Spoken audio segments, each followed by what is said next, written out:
नमस्कार दोस्तों, मैं मोहित कुमार और स्वागत करते हैं आपके अपने YouTube चैनल केएम स्टडी पर।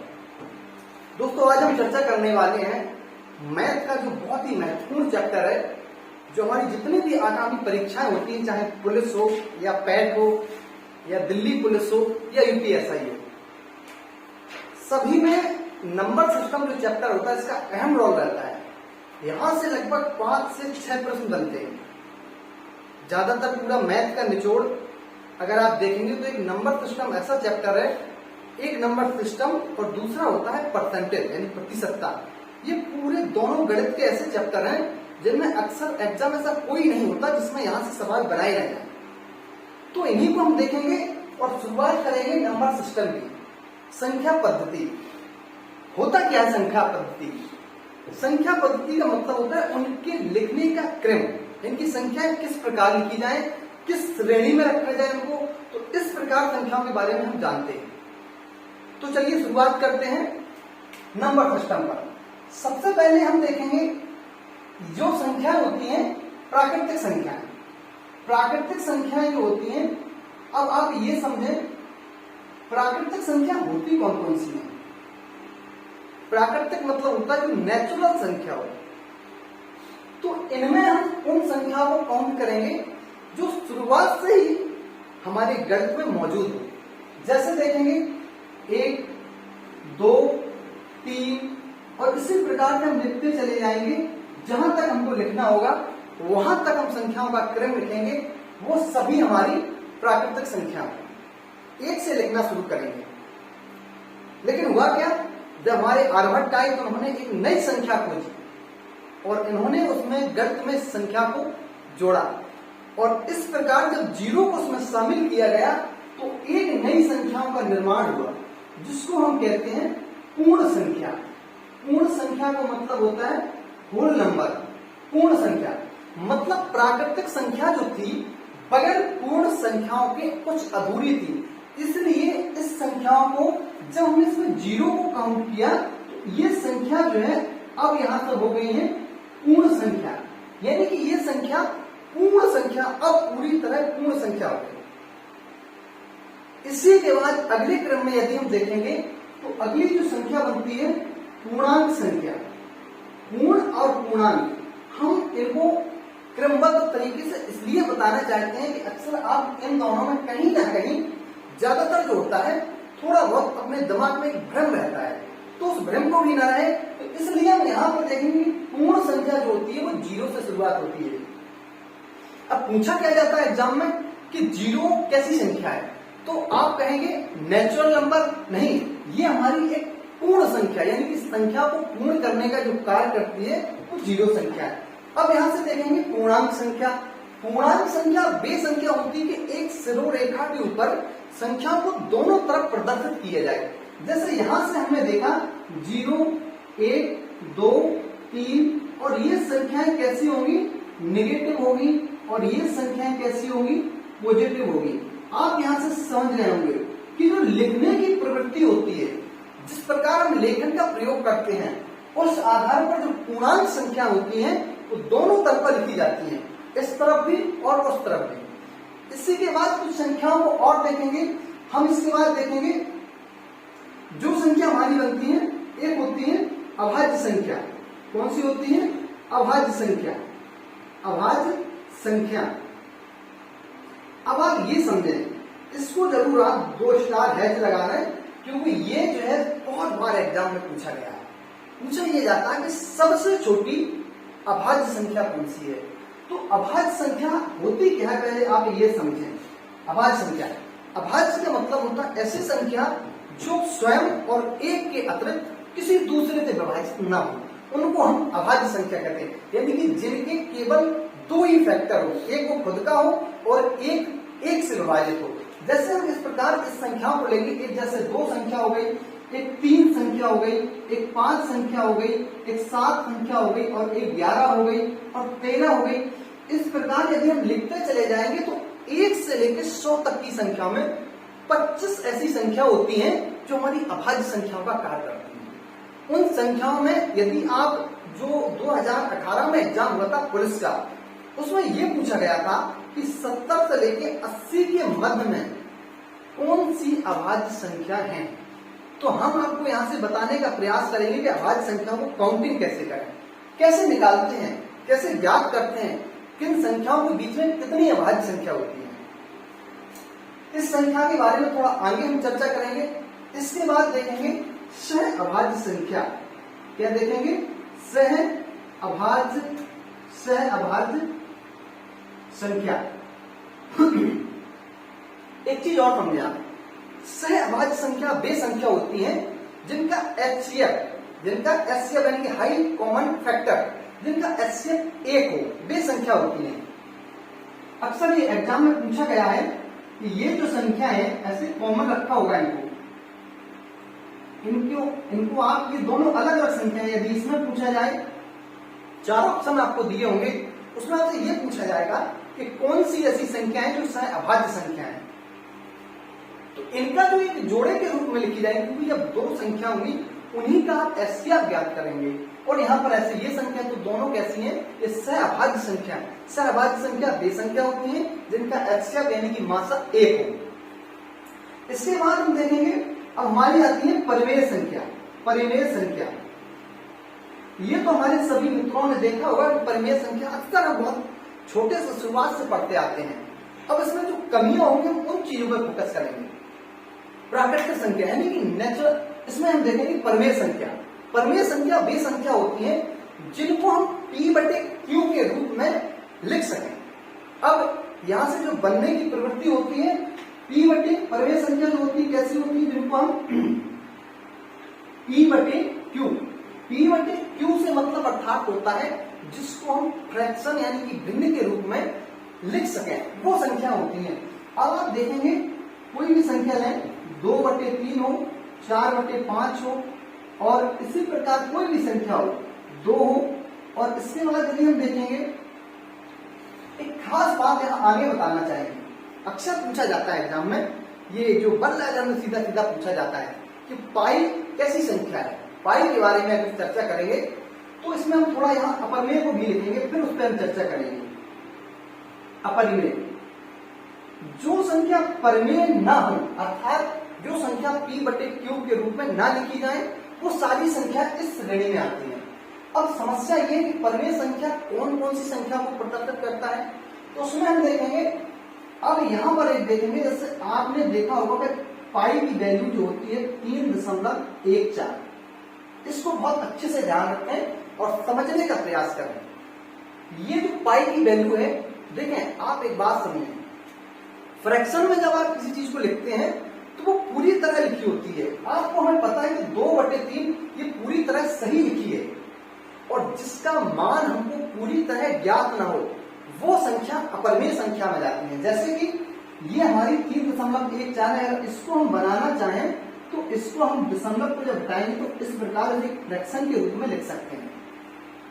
पाई की वैल्यू को हमको माना है ये, इसकी एक और वैल्यू मानते हैं 22/7। इसको हम क्या लिखते हैं? एक संख्या 22/7। ये जो होता है पाई, इसकी एक, क्योंकि हमें पाई का कोई वैल्यू अब तक ज्ञात ही नहीं है, हम तो ये आसान किसी चीज को बनाने के लिए उसकी वैल्यू को मान लेते हैं।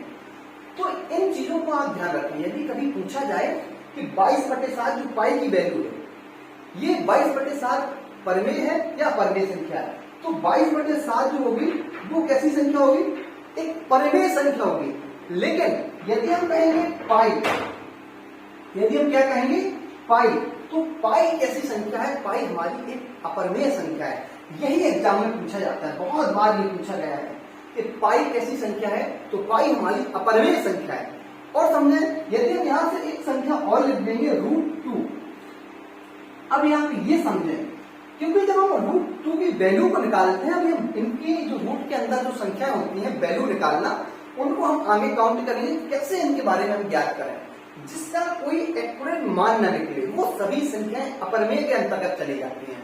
क्योंकि पाई को जैसे हम निकालना शुरू करते हैं तो 3.1, और इसमें रिपीटेशन भी नहीं होता है, संख्याओं की पुनरावृत्ति भी नहीं होती है। तो ऐसी संख्याओं जिनकी पुनरावृत्ति नहीं होती है तो वो संख्याएं जो है इसमें चली जाती है अपरिमेय संख्या। यहां से आप समझ गए। अब एक बात और समझें, इसके बाद यदि हम देखेंगे वास्तविक संख्या, कौन सी होती है? वास्तविक संख्या। वास्तविक संख्या के बारे में यदि हम थोड़ा चर्चा करेंगे कि ऐसी संख्या होती है, वास्तविक संख्या परमेय और अपरमेय संख्याओं का एक संयुक्त रूप होता है, वो हमारी वास्तविक संख्या होती है। यहां से आप समझने का प्रयास करें कि यहां से ये दोनों संख्याओं को जो कॉमन रूप में लिखा जाए, जिसमें परमेय और अपरमेय संख्या दोनों का जोड़ के एक रूप बनाया जाए, उन संख्याओं को हम वास्तविक संख्या कहते हैं। इन संख्याओं में आप सभी संख्याओं को लिख सकते हैं, 2/3 को भी लिख सकते हैं, √2 को भी लिख सकते हैं, पाई को भी लिख सकते हैं, 22/7 को लिख सकते हैं, 10/15 हो, 0.5 हो। ये हमारी कैसी संख्या है? सभी संख्याएं वास्तविक संख्याएं। वास्तविक संख्या का होता क्या है? वास्तविक संख्या वे संख्या होती हैं जिनको हम मानते हैं। अब एक बात और समझें, जैसे हमने आपको रूढ़ संख्या बताया है, तो रूढ़ संख्या क्या है? रूढ़ संख्या का हमने आपको यह बताया कि ऐसी संख्या जिनके केवल 2 फैक्टर हो, एक वो खुद का हो और एक से विभाज्य हो। इसके बाद एक संख्या होती है यौगिक संख्या। कौन सी संख्या होती है? यौगिक संख्या। तो ये क्या होती है यौगिक संख्या? यौगिक संख्या वे संख्या होती हैं जो रूट ना हो, मतलब जिनको विभाज्य करने में कोई तीसरा भी एक फैक्टर शामिल हो। जैसे हम यहाँ पर आप अगर देखेंगे, एक संख्या जैसे हमने 4 लिख दी है, 4 हो, 6 हो, 8 हो, या फिर आप यूं कहें जो संख्याएं रूट संख्या नहीं होती हैं वे सभी संख्याएं यौगिक संख्या होती हैं। इसको आप ध्यान रखें। रूट संख्या के बारे में, जो रूट संख्या होती है उन्हीं संख्या को अभाज्य संख्या कहते हैं। तो रूट और अभाज्य दोनों संख्या एक होती हैं। अब आप ये समझें, अभाज्य संख्याओं के बारे में हमने बताया, तो इन्हीं को एक नाम क्या कहते हैं?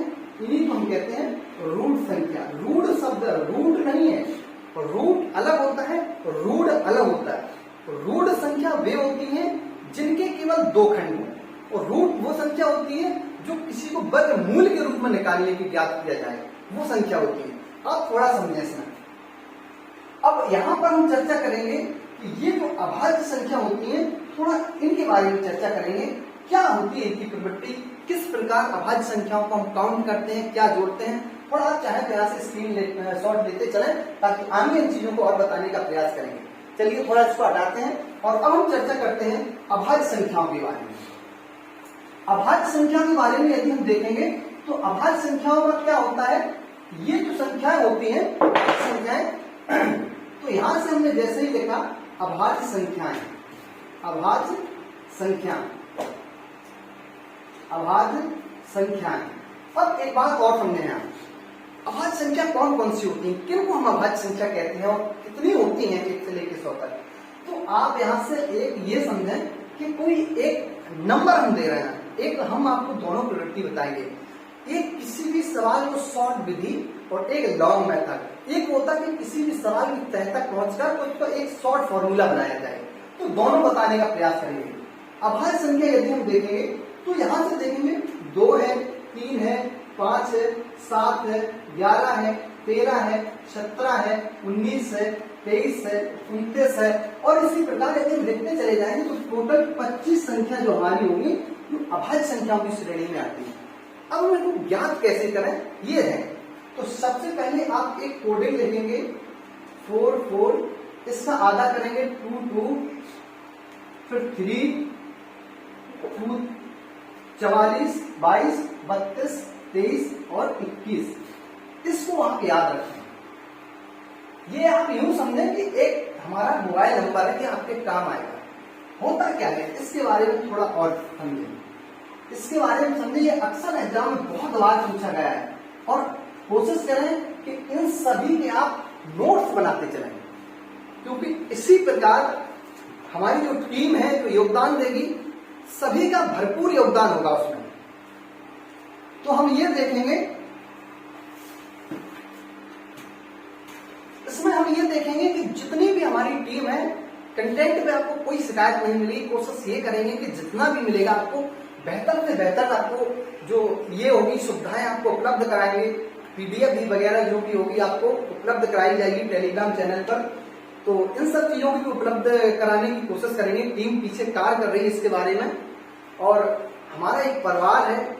ये जो आपको हमारी जो जिद है, कि हम ग्रामीण क्षेत्र में जैसे ही देखते हैं शिक्षा का स्तर बहुत कम होता है। हम उन जगहों पे अपना शिक्षा का विस्तार करना चाहते हैं, उन जगहों पे विस्तार करना चाहते हैं जहां की जो हमारी युवा पीढ़ी है शिक्षा पाने में, क्योंकि शिक्षा आप देखें कोई भी चीज हो, क्योंकि एक माध्यम बनाया जाता है शिक्षा को पाने का, जो माध्यम है वो बहुत, जहां हमारा जो 70% जो आबादी हमारी ग्रामीण क्षेत्र में निवास करती है उसको यदि आप देखेंगे तो उनके पास शिक्षा बहुत ही कम पहुंचती है। क्योंकि आप देखते हैं गांव क्षेत्र का जो एक स्तर होता है वो शिक्षा का क्या माहौल होता है, यदि वो 70% ग्रामीण जनसंख्या में अगर आप करेंगे काउंटिंग, तो यदि लगभग 1% आपको जो है गवर्नमेंट एम्प्लॉयमेंट मिलेंगे जो मतलब इस सुविधा का लाभ ले सकते हैं। बाकी जो शेष जनसंख्या बचती है वो जो है, क्योंकि कमी क्या रहती है कि शिक्षित पूरी तरह ना होना। हालांकि जो युवा है कोशिश पूरी करते हैं लेकिन शिक्षा का अभाव रहता है। तो वही हम कोशिश करेंगे कि आप सभी के समस्त जितना अच्छे से अच्छा, बेहतर से बेहतर प्रयास करेंगे, आप सपोर्ट करें। आपको आगामी जो परीक्षा होगी, आप जब परीक्षा हॉल में बैठेंगे, जब परीक्षा देंगे तो आपको सारी चीजें, यही चीजें देखने को मिलेंगी, चाहे रीजनिंग हो, चाहे हिंदी हो, चाहे जीके जीएस हो। जो हमारा पूरा एक परिवार है और पूरा कोशिश करेगा कि आपको बहुत जल्द से जल्द सिलेक्शन की तरफ ले जाए। अब यहां से चलते हैं, तो हम बात कर रहे थे कि अभाज्य संख्या क्या होती है। अभाज्य संख्या जैसे हम देखेंगे कि 0 से लेकर 10 के बीच में 4 अभाज्य संख्या होती है। तो यहां से हमने ये किया कि 0 से लेकर 10 तक के बीच में, 0 से लेकर 10 के बीच में ये देखें आप 4 अभाज्य संख्या होती है। और 10 से लेकर 20 के बीच में, 10 से 20 के बीच में कितनी अभाज्य संख्या है, तो आप कहेंगे 4 अभाज्य संख्या है। और 20 से लेके 30 के बीच में कितनी अभाज्य संख्या है, 2 अभाज्य संख्या है। और 30 से लेके 40 के बीच में कितनी अभाज्य संख्या है, तो आप कहेंगे 2 अभाज्य संख्या है। 40 से लेके 50 के बीच में कितनी अभाज्य संख्या है, तो आप कहेंगे 3 अभाज्य संख्या है। 50 से लेके 60 के बीच में कितनी अभाज्य संख्या है, तो 2 अभाज्य संख्या है। और 60 से लेके 70 के बीच में हमारी कितनी अभाज्य संख्या है, 2 है। 70 से लेके 80 के बीच में हमारी 3 अभाज्य संख्या है। 80 से लेके 90 के बीच में हमारी 2 अभाज्य संख्या है। और इसके बाद कहेंगे 90 से लेके 100 तक जो हमारी पूरी संख्याएं कितनी हो गई, तो 1 अभाज्य संख्या होगी। ये अभाज्य संख्याओं का क्रम है, तो आप इसको नोट डाउन जरूर करें, क्योंकि यदि आप एक बार केवल स्क्रीन देखते हैं मोबाइल पर सीधा, तो उससे समस्या ये होती है कि वो आपको एक बार में कई चीजें कंठस्थ याद नहीं होती।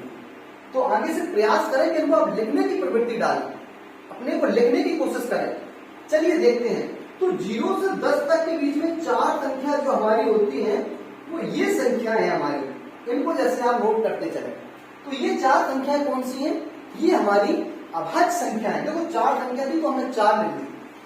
10 से लेकर 20 के बीच में 4 संख्याएं, तो वो कौन कौन सी होंगी, 11 होगी, 13 होगी, 17 होगी और 19 होगी।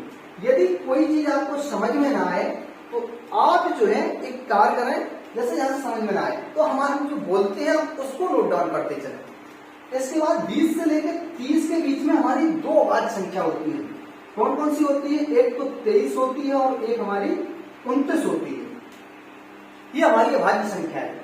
इसके बाद यदि हम यहाँ बात करेंगे 30 से लेकर 40 के बीच में, एक तो 31 संख्या होती है और एक 37 संख्या होती है।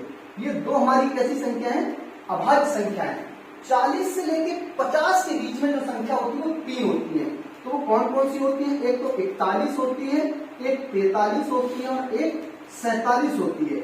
ये 3 संख्या जो हमारी होती है वो किसके बीच में होती है, 40 से 50 के बीच में। अब आप ये भी समझें कि अब आखिर पूछा क्या जाता है एग्जाम में हमसे ये पूछा जाएगा कि 40 से लेकर 50 के बीच में कौन सी अभाज्य संख्या नहीं है या फिर वो है।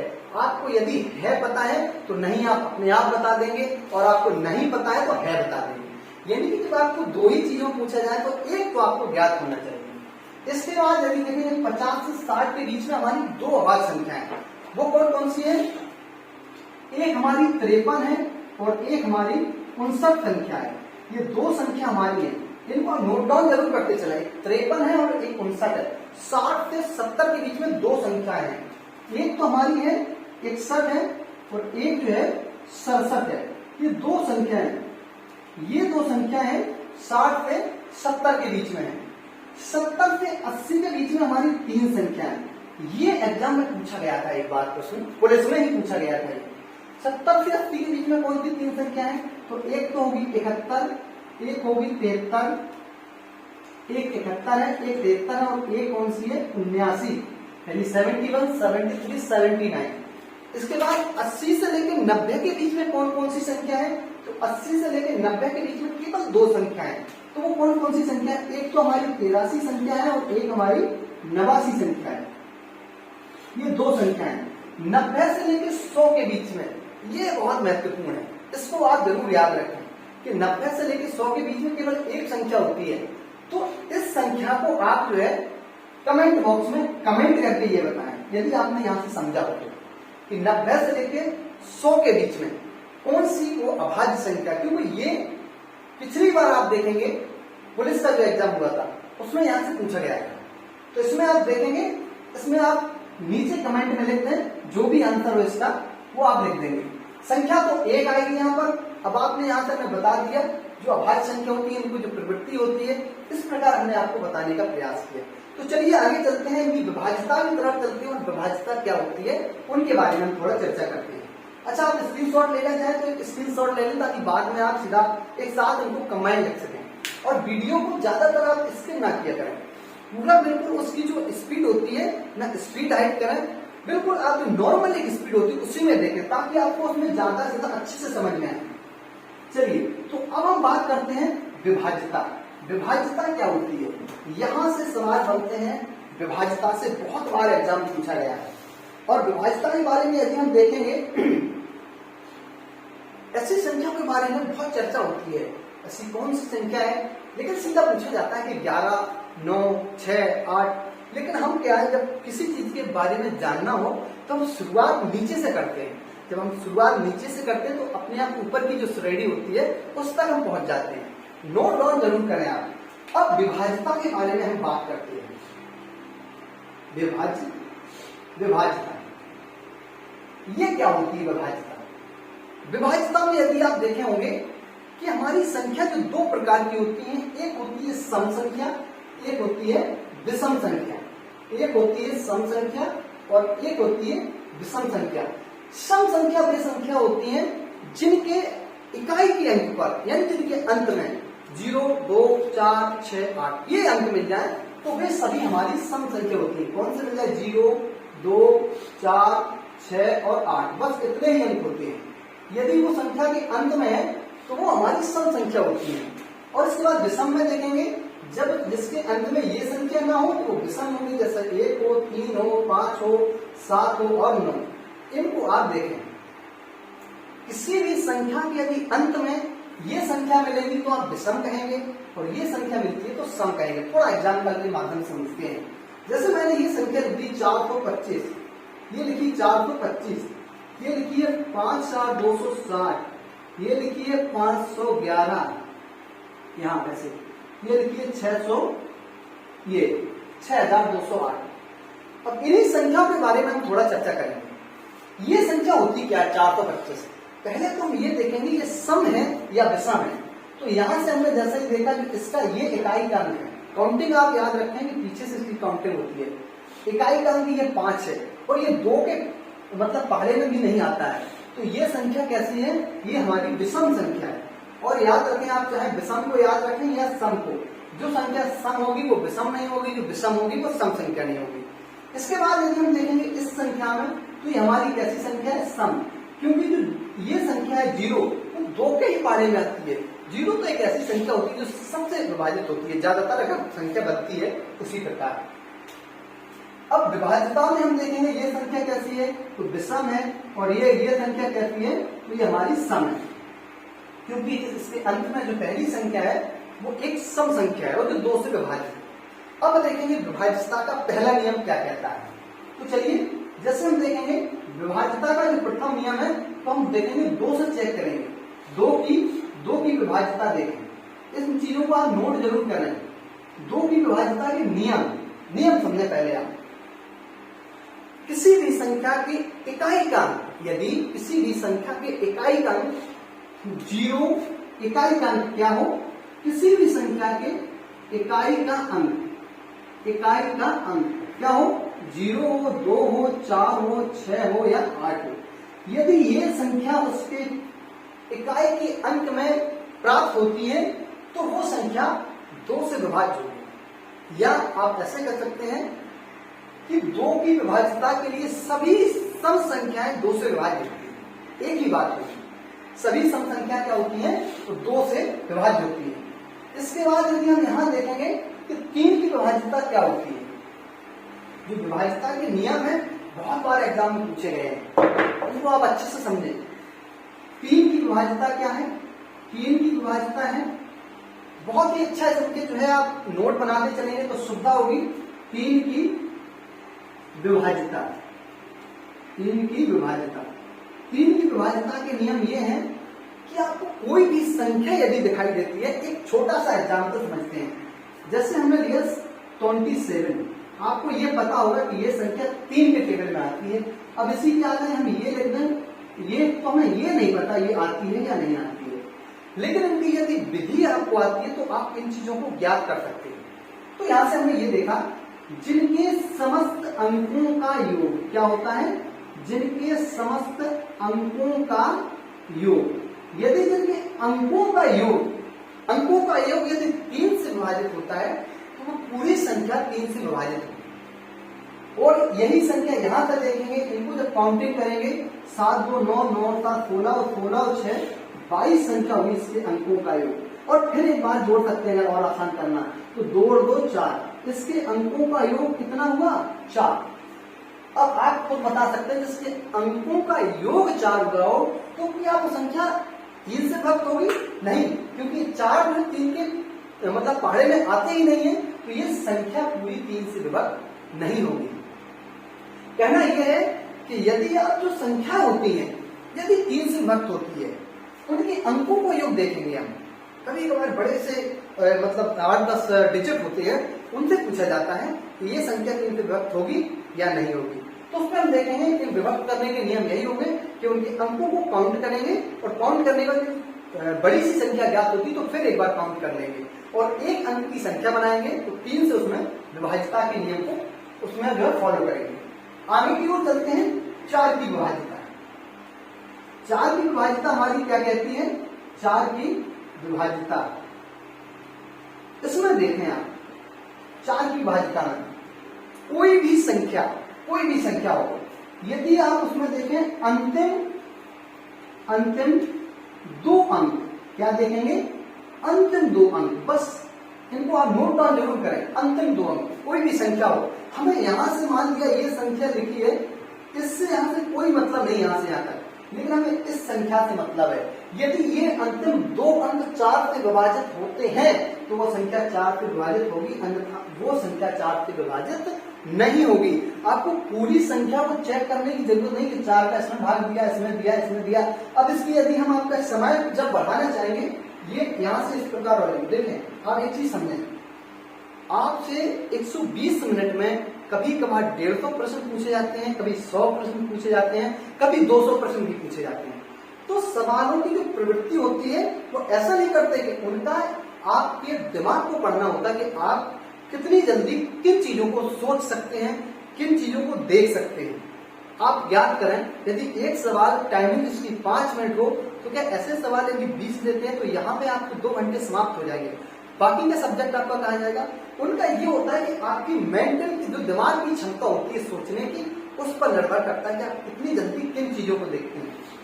यहां से यदि आप देखेंगे, यहां से आपसे पूछा कि यार ये संख्या 4 से विभक्त है, तो आप क्या यहां से चेक करेंगे तो ये 5-7 मिनट ले जाएगा, लेकिन यदि आपको उसका नियम पता है तो आप सीधा अंतिम 2 अंकों में 4 से भाग देंगे और इस संख्या को ज्ञात कर लेंगे। इसमें देखेंगे 4 से भाग जाएगा तो ये संख्या 4 से विभक्त होगी। आगे की ओर चलते हैं, जैसे 5 की विभाज्यता पर भी हम यदि चर्चा करेंगे। 5 की विभाज्यता क्या होती है? 5 की विभाज्यता के लिए होता है कि वो उसका सरल सफा है जिसके अंत में क्या हो, जिसके अंत में क्या हो, 0 या 5 हो, बस ये याद रखें। जिसके अंत में 0 या 5 हो, केवल वही संख्या 5 से विभाजित होगी, बाकी कोई संख्या 5 से विभाजित नहीं होगी। आप यहां से समझ गए हो कि जिसके अंत में 0 या 5 हो, कोई सी भी संख्या लिखते हैं आप एग्जाम्पल के तौर पे। यदि यहां लिखना चाहेंगे हम, जैसे हमने लिख दिया ये 525 है, 550 है, तो ये संख्या देखें आप, इसको जब आप विभाजित करेंगे तो ये संख्या 5 से विभक्त होगी। क्या इनकी प्रवृत्ति बनती है, केवल आपसे यही पूछा जाता है एग्जाम में। 4 ऑप्शन दिए होंगे, कौन सी संख्या ऐसी है जो 4 से विभक्त नहीं होगी। 4 ऑप्शन दिए होंगे तो आप तुरंत चेक करें, अंत में 2 अंक देखें, 2 से विभाजितता के लिए अंत में प्रथम अंक जो इकाई का अंक होता है उसको देखें वो सम है या नहीं है। यदि 3 से पूछे तो उनके अंकों को काउंटिंग करें तुरंत और देखें 3 से विभाजित होता है तो आप विभाजित उसके नियम को याद रखें। 4 के लिए बता, 5 के लिए, 6 के लिए चलते हैं। 6 के लिए क्या होता है कि ऐसी संख्याएं होती हैं इनकी आप यदि चाहें तो बीच बीच में स्क्रीनशॉट भी ले सकते हैं, ठीक है। इसके बाद देखेंगे हम इसका 6 के लिए 6 की विभाजितता। 6 की क्या है, 6 की विभाजितता। 6 की विभाजितता में एक चीज देखते हैं, या तो आप ऐसा करें कि जो 6 होता है इसका फैक्टर होता है 2 और 3, 2 into 3, या तो आप 2 और 3 दोनों का नियम तुरंत फॉलो करें। जैसे एग्जांपल में हम यहां देखेंगे, एक संख्या लिख दी इन्होंने ये वाली और एक लिख दी इन्होंने ये वाली। अब देखें हमने ये पूछा है कि 6 से ये विभक्त कौन सी होगी, तो 6 के लिए हमें एक बात याद है कि जो संख्या 3 और 2, 3 यानी वो ऐसा पूछ रहा है कि 3 से भी कटे और 2 से भी कटे, तो 2 का नियम है इसमें लागू है, बिल्कुल है। अब 3 का नियम हमको चेक करना है। 3 के लिए क्या होता है, हम इनको काउंट करते हैं अंकों को। अंकों को जैसे हमने काउंट किया तो इसका अंकों का योग होगा 14, 14 को और जोड़ेंगे तो इसका अंकों का योग होगा 5। तो 5 3 से विभाजित होती है तो नहीं, तो आप ये कह देंगे कि ये संख्या विभाजित नहीं है। कितने से नहीं है, 6 से विभक्त नहीं है, क्योंकि वो दोनों से विभक्त होनी चाहिए। 3 से भी और 2 से तो हो रही है विभक्त, लेकिन 3 से नहीं हो रही। इस संख्या को हम चेक करेंगे क्या ये 6 से विभक्त है। इसको हम देखेंगे तो ये 2 से विभक्त होती है क्योंकि ये सम संख्या है, तो ये क्या है 2 से विभक्त हो रही है। अब किससे और विभक्त होने चाहिए, 3 से। 3 की विभाजितता का नियम हमें पता है, तो हम काउंटिंग करेंगे जैसे 3 और 9। इसके देखो अंकों का योग कितना होगा, 9। 9 जो संख्या है वो किससे विभक्त है, वो 3 से विभक्त है। अब ये पूरी संख्या 2 से भी विभक्त है और 3 से भी विभक्त है। ये दोनों संख्याओं से विभक्त हो तो ऐसी संख्याओं को हम क्या कहते हैं कि वो संख्या 6 से भी विभक्त होगी। इसके बाद देखेंगे 7 की विभाजितता। 7 की विभाजितता हमारे मित्र जो है इस विभाजितता के लिए ऐसा कहते हैं कि 7 की विभाजितता बहुत कठिन होती है, क्योंकि उसमें की जो प्रोसेसिंग होती है बहुत ज्यादा होती है। लेकिन ऐसा नहीं होगा, हम आपको एक नए अंदाज में बताएंगे। जैसे 7 की विभाजितता पे यदि हम चर्चा करेंगे, 7 की विभाजितता क्या होती है। विभाजितता 7 में हम देखेंगे जैसे कोई भी एक संख्या मान लो, जैसे हमें जो याद हो हम अपने मन से अन्ना लिख देंगे, जो भी हो कुछ भी लिख दिया, मान लिया ये संख्या है, हमें नहीं पता कि ये संख्या 7 से विभक्त होती है या नहीं, लेकिन हम इनमें क्या उनके जो नियम होते हैं, यानी कि इकाई के अंक का दोगुना करेंगे। सबसे पहले क्या करेंगे, इकाई के अंक का दोगुना।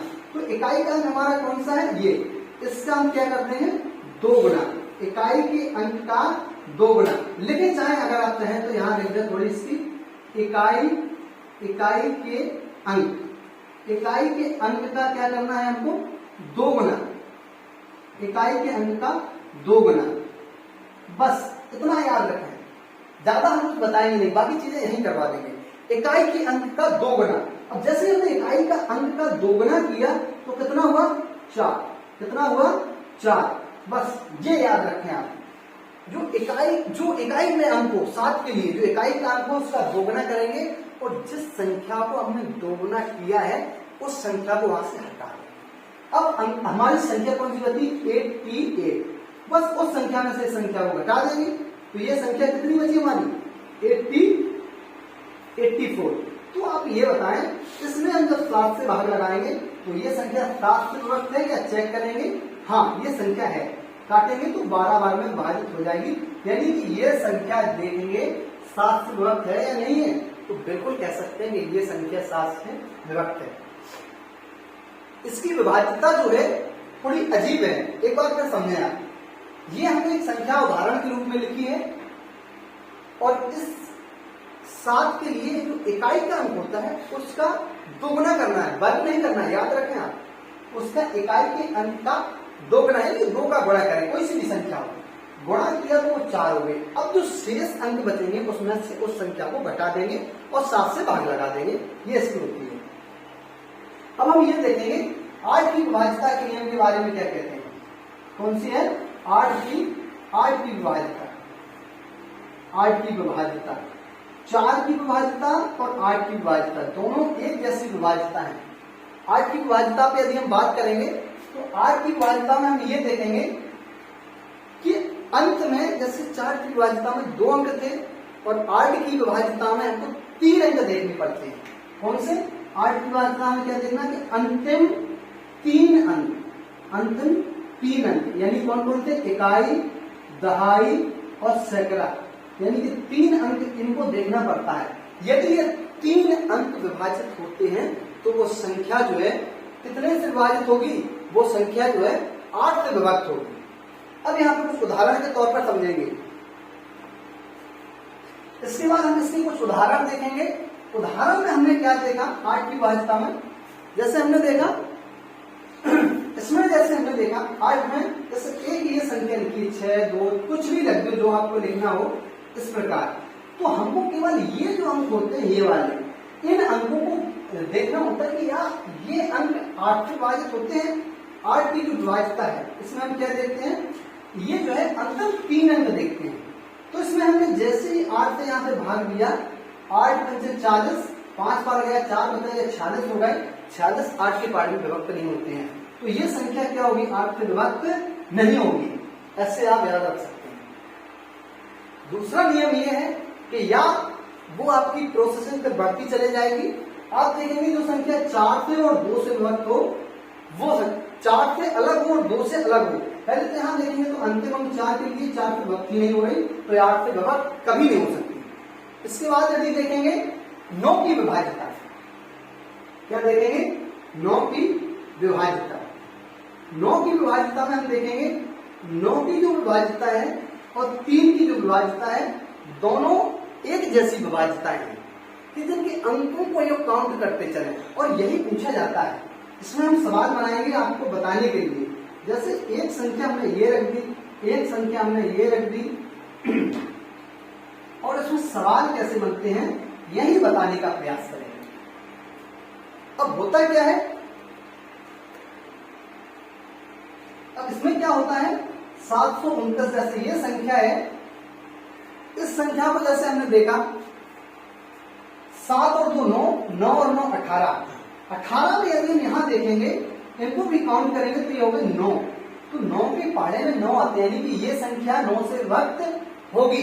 इनकी काउंटिंग करेंगे 6 और 2 8, 8 5 13 4 17, 17 5 22 6 28, 28 हो गए। इनको जोड़ करेंगे तो 8 और 2 10, यानी कि 10 जो संख्या है वो 9 के पहाड़े में नहीं आती है। तो ये 9 की विभाज्यता के लिए ये तो होता है और ये वाला नहीं होता है। अब सवाल पूछे क्या जाते हैं उनको और देखें आप थोड़ा। कभी कभार स्टार बना दिया जाता है किसी संख्या की जगह पे, जैसे यहाँ पर आप देखेंगे 625 स्टार 5 4, ये पूछा गया है कि स्टार के स्थान पर ऐसी कौन सी संख्या रख रहे हैं जिससे ये संख्या 9 से विभक्त हो जाए। तो आप इसको पूरा चेक करेंगे या सीधे इसका अंकों को काउंटिंग करेंगे। एक बात याद रखें, अगर आपसे छोटी से छोटी संख्या पूछी जाए तो छोटी से छोटी ही संख्या रखें, और बड़ी से बड़ी पूछी जाए तो बड़ी से बड़ी रखें। चले तो यहां से हम देखेंगे 9 की विभाज्यता पे देखेंगे तो 6 और 2 8, 8 और 5 13, 13 और 4 17, कितना हुआ इनका अंकों का योग 17।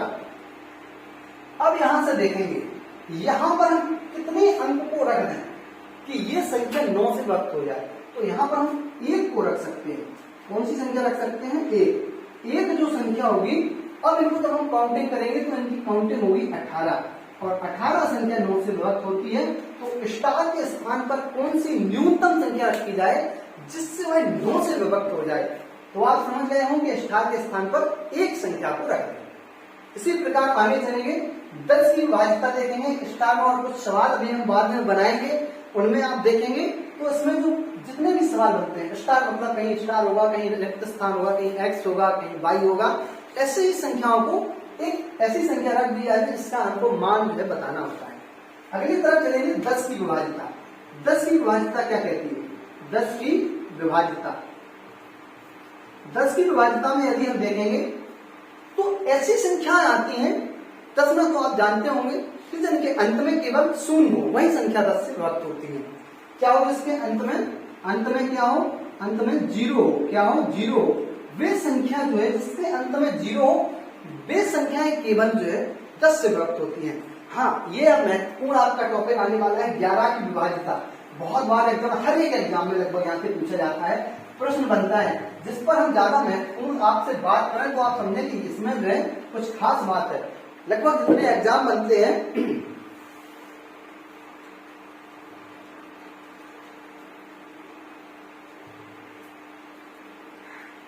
हाँ, तो 11 की विभाज्यता और देख लें। 11 की विभाज्यता क्या होती है? 11 की विभाज्यता में हम देखेंगे 11 की विभाज्यता। इसके लिए क्या होता है 11 की विभाज्यता में यदि हम देखेंगे कि कोई भी यदि संख्या हमने इस प्रकार लिख दी है, ये संख्या हमने लिख दी, आप इन चीजों को समझें कि पूछा क्या जाता है, क्योंकि सवालों की जो प्रवृत्ति बनती है उनको इतना आसान किया जाता है, लेकिन आपको देखना है बस ये संख्या 11 से विभाज्य होती है कि नहीं। तो देखें, जब हम इनके सम और विषम अंकों का योग करते हैं तो देखेंगे, ये देखेंगे 6 और 5 11, 11 और 4 15, इनके अंकों का योग नीचे कितना हुआ 15, और ऊपर काउंट करेंगे तो शेष रहेगा 6 और 2 8, 8 और 5 13, ऊपर बस 13। आप याद रखें, या तो इनके अंकों का योग ऊपर और नीचे का दोनों बराबर हो जाए, कैसा हो जाए?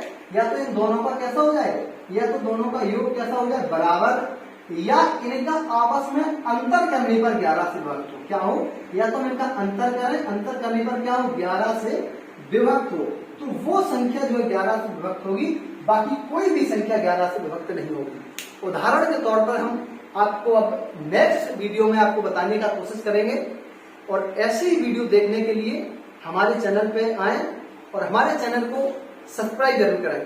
केएम स्टडी यूट्यूब पर चैनल है,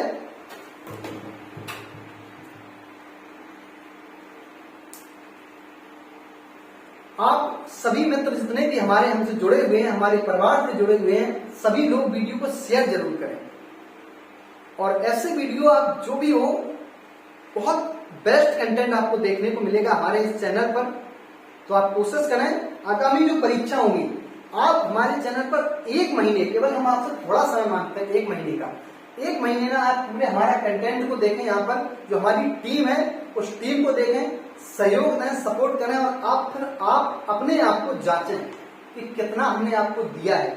अब जब आप किसी एग्जाम में बैठेंगे तब आपको हकीकत जान पाएंगे कि हमने जो आपको बताया है, इतना जो आपने आपको बताया, कोई भी एग्जाम में चले जाएंगे लगभग 1 या 2 प्रश्न यहाँ से आपको देखने को मिल जाएंगे। चलिए, तो ऐसे वीडियो देखने के लिए आगे वीडियो बने रहें। तब तक के लिए नमस्कार, जय हिंद।